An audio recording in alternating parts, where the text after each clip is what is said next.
गौतम बुद्ध का जीवन हर किसी के लिए प्रेरणादायी है। गौतम बुद्ध बौद्ध धर्म के प्रवर्तक थे। इनका जन्म 483 ईस्वी पूर्व तथा महापरिनिर्वाण 563 ईस्वी पूर्व में हुआ था। बचपन में उनको राजकुमार सिद्धार्थ के नाम से जाना जाता था। बौद्ध ग्रंथों के अनुसार गौतम बुद्ध के जन्म से 12 वर्ष पूर्व ही एक ऋषि ने भविष्यवाणी की थी कि यह बच्चा या तो एक सार्वभौमिक सम्राट या महान ऋषि बनेगा। 35 वर्ष की आयु में उन्हें ज्ञान की प्राप्ति हुई थी। वह संसार का मोह त्याग कर तपस्वी बन गए थे और परम ज्ञान की खोज में चले गए थे। आइए आज हम आपको सिद्धार्थ के महात्मा बुद्ध बनने तक के सफर के बारे में बताते हैं। बुद्ध का गोत्र गौतम था। बुद्ध का वास्तविक नाम सिद्धार्थ गौतम था। उनका जन्म शाक्य गणराज्य की राजधानी कपिलवस्तु के निकट लुम्बिनी में हुआ था। बुद्ध के जन्म के 7 दिन के भीतर ही उनकी माता का देहांत हो गया था। उनका पालन पोषण उनकी मौसी गौतमी ने किया था। शिशु का नाम सिद्धार्थ रखा गया था। शाक्य वंश के राजा शुद्धोधन सिद्धार्थ के पिता थे।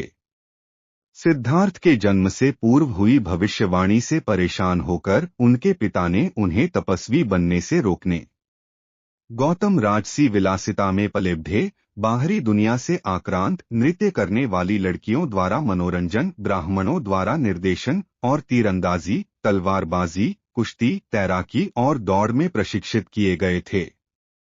कम उम्र में ही उनका विवाह राजकुमारी यशोधरा से करा दिया गया। दोनों का एक पुत्र भी हुआ, जिसका नाम राहुल था। सिद्धार्थ बचपन से ही अत्यंत करुण हृदय वाले थे। वह किसी का भी दुख नहीं देख सकते थे।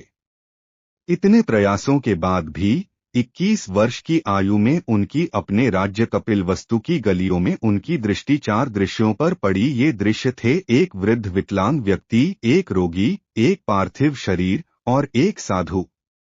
इन 4 दृश्यों को देखकर सिद्धार्थ समझ गए थे कि सबका जन्म होता है, सबको बुढ़ापा आता है, सबको बीमारी होती है और एक दिन सब मृत्यु को प्राप्त होते हैं।